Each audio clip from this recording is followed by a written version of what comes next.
नमस्कार। मैं राकेश ज्योतिष शिरोमणि शिवानी अस्ट्रो चैनल में आपका बहुत बहुत स्वागत करता हूं। और जैसा कि कुछ वीडियोस से मैं आपको वर्क कुंडली के विषय में बता रहा हूं कि वर्क कुंडली कितने प्रकार की होती है। 16 षोडश वर्ग के हम बारे में बात कर रहे हैं। तो उसमें D1 D2 D3 चार्ट, दृष्टिकोण वाला चार्ट बता चुका हूँ, होरा चार्ट आपको बता चुका हूँ। जिसने नहीं पढ़ा हो लास्ट वीडियो देख ले। D4 चार्ट भी मैंने आधा पढ़ा दिया है। D4 चार्ट जो चौथे भाव की स्टडी करने के लिए होता है। कुंडली का जो चौथा भाव है, प्रॉपर्टी का भाव है, आपकी मकान का भाव है, आपके एग्रीकल्चर का भाव है, आपकी मानसिक शांति का भाव है, आपकी माता का भाव है, उसको स्टडी करने के लिए डिटेल में D4 चार्ट इस्तेमाल होता है, जिसको चतुर्थांश भी बोलते हैं।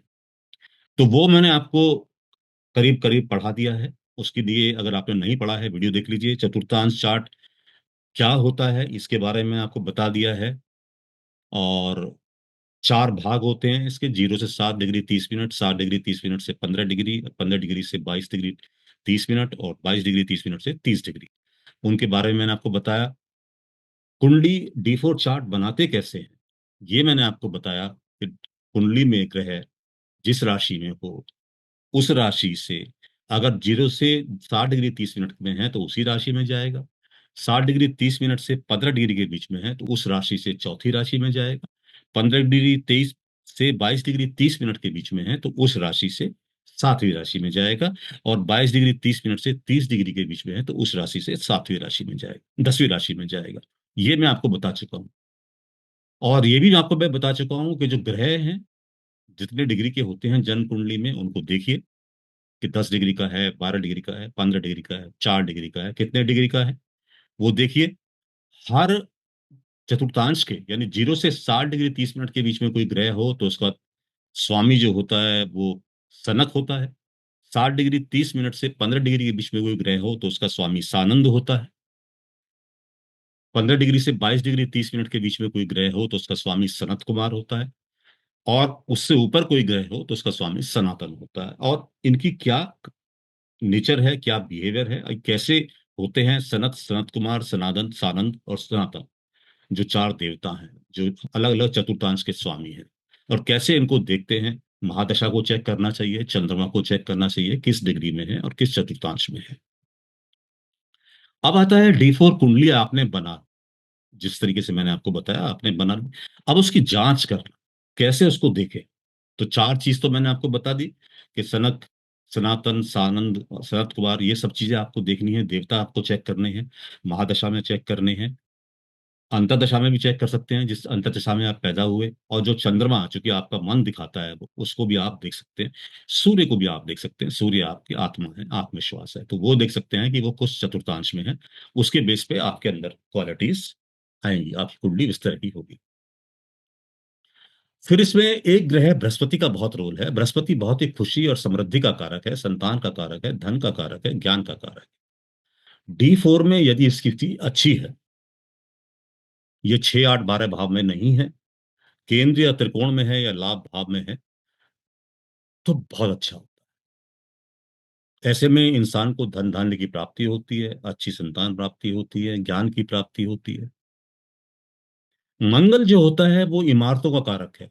शुक्र वाहन और विलासिता का कारक है। शनि जो है मित्रों का कारक है, जन समूह का कारक है। जो आपके अंडर में काम करने वाले लोग हैं, आपकी लेबर है, उनका कारक है।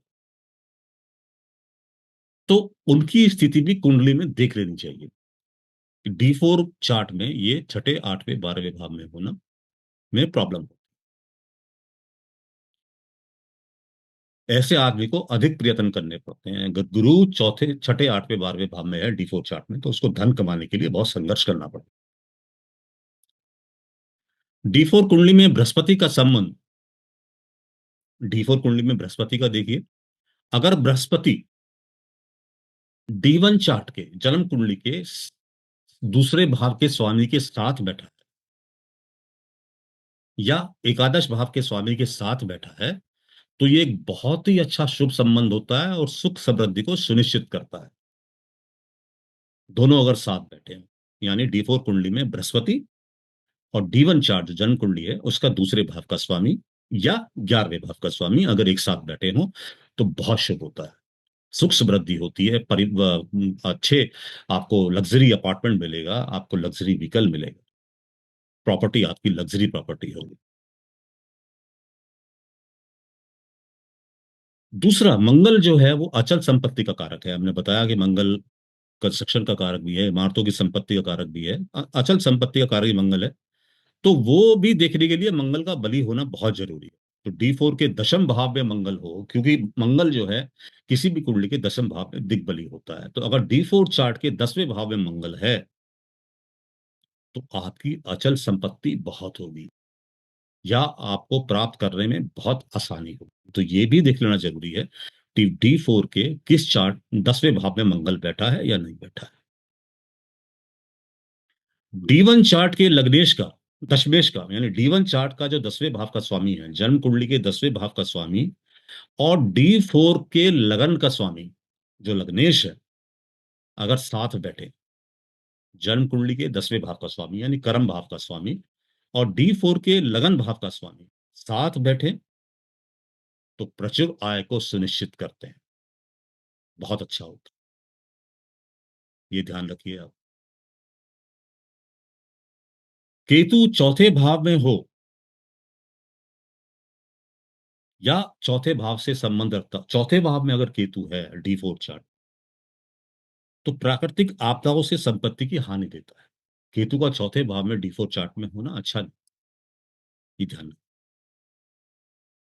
जब तृतीय, नवम और दशम भाव का स्वाद संबंध होता है, जब तीसरे भाव का, नवे भाव का और 12वें भाव का संबंध होता है, तो जातक को स्थान परिवर्तन देता है, उसका ट्रांसफर होता है।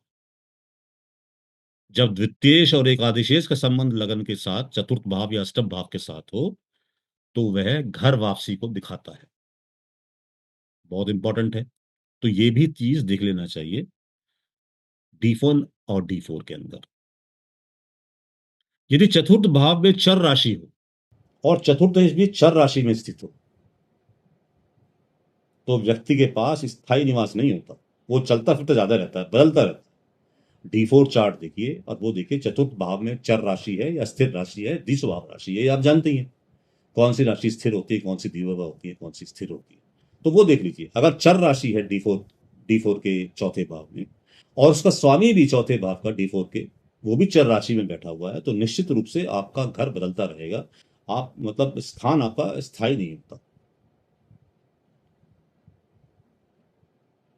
D4 का लग्नेश यदि शुभ षष्ठ्यांश में हो, D60 चार्ट में शुभ षष्ठ्यांश में गया, D60 चार्ट अभी पढ़ाया नहीं है, जब आएगा मैं आपको पढ़ाऊंगा, तो उसमें भी हर भाग के देवता होते हैं। अगर वो शुभ षष्ठ्यांश में गया D4 का लग्नेश, तो बहुत अच्छा होता है, आपको बहुत प्रॉपर्टी मिलती है, आपको बहुत अच्छा घर मिलता है। D4 के लगन पे बृहस्पति की दृष्टि बहुत अच्छी होती है। D4 का जो लगन है वो देखिए कौन है, D4 में कौन से लगन में कौन सी राशि है वो देखिए, उसका स्वामी कौन है वो देखिए। अगर जन्म कुंडली में बृहस्पति की उस पर दृष्टि है तो बहुत खूबसूरत, बहुत अच्छा फल मिलता है, बड़ी प्रॉपर्टी मिलती है, व्हीकल मिलते हैं, सब कुछ मिलता है। यदि 12वें भाव का स्वामी चतुर्थ भाव में स्थित हो, D4 में, D4 के 12वें भाव का स्वामी चतुर्थ भाव में स्थित हो, तो जातक किसी अन्य व्यक्ति के घर में रहता है, ये भी ध्यान देना चाहिए। D4 चार्ट में अगर चतुर्थेश चौथे भाव का स्वामी उपचय भावों में है, उपचय भाव कौन से होते हैं, तीसरा, छठा, 10वां, 11वां, तो वो भी संपत्ति प्रदान करते हैं।